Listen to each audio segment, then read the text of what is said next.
Hi hello नमस्कार. मी तुमच्या सगळ्यांची लाडकी रेश्माच किचनमध्ये तुमचं स्वागत करते.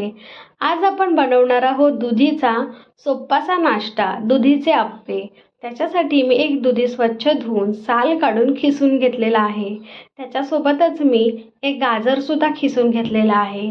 आता ह्याच्यामध्ये आपण 1.5 वाटी इतका रवा घालून घेणार आहोत आणि एक छोटी वाटी इतकं दही घालून घेणार आहोत. जर तुमच्याकडे दही नसेल तर तुम्ही दही स्किप करू शकता. त्याच्या बदली तुम्ही ताक घालू शकता किंवा अर्धा लिंबू पिळून घालून त्याच्यासोबत थोडंसं पाणी घालू शकता. दही घालून झाल्यावर आपण एका चमच्याच्या साहाय्याने हे मिक्सर चांगलं एकजीव करून घेणार आहोत. मिक्सर हळूहळू एकत्र करत असताना त्याच्यामध्ये आधीच पाणी घालायची घाई करायची नाही, कारण दुधीला त्याचं पाणी सुटतं आणि मिक्सर चांगलं एकजीव होऊन जातं.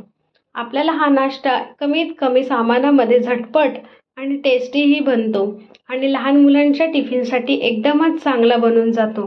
याच्यामध्ये आपण तुमच्या आवडीनुसार भाज्या कमी जास्त करू शकता. ह्याच्यामध्ये कॉर्न किंवा चीज घातलं तर मुलांना आणखीनच आवडतो. पण डाएटच्या हिशोबाने ह्याच्यामध्ये मी चीज घातलेलं नाही आहे. मुलांना बनवायचं असेल तर तुम्ही त्याच्यामध्ये नक्की चीज घालू शकता. आता मी एका साईडला 7-8 मिरच्या स्वच्छ धुवून घेतलेल्या आहेत. त्या मिरच्या मी मिक्सरमध्ये फिरवून घेणार आहे. मिरच्या मिक्सरमध्ये फिरवत असताना त्याच्यामध्ये मी थोडंसं धने, थोडंसं जिरेही घालून घेतलेलं आहे, अद्रक घालून घेतलेलं आहे आणि हे मिक्सर मी आता आपल्या रव्याच्या मिक्सरमध्ये एकत्र करून घेणार आहे. जर तुम्हाला या ठिकाणी मिक्सर घट्ट वाटत असेल तर त्याच्यामध्ये आपण थोडंसं पाणीही घालून घेऊ शकता. मिक्सरची कन्सिस्टन्सी एकदमही पातळ नको आणि एकदम घट्टही नको. मग आपण हे मिक्सर 10 ते 15 मिनिटासाठी एका बाजूला ठेवून देणार आहोत. त्याच्यामुळे मिक्सरची कन्सिस्टन्सी एकदम छान होते. 10-15 मिनिटानंतर आपण गॅसची फ्लेम चालू करून त्याच्यावर आप्यांचं पात्र गरम करायला ठेवणार आहोत.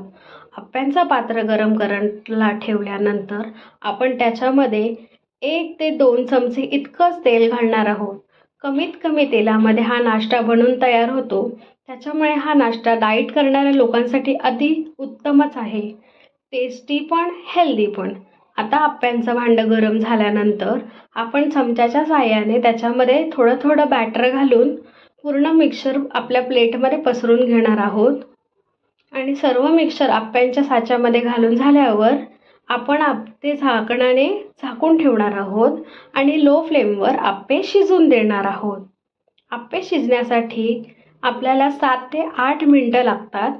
7 ते 8 मिनटं झाल्यानंतर आपण ते झाकण काढून चमच्याच्या साहाय्याने किंवा एखाद्या सुरीच्या साहाय्याने ते आप्पे आपण उलटून घेणार आहोत. सगळे आप्पे आपल्याला दोन्ही बाजूने चांगले खरपूस शेकून घ्यायचे आहेत.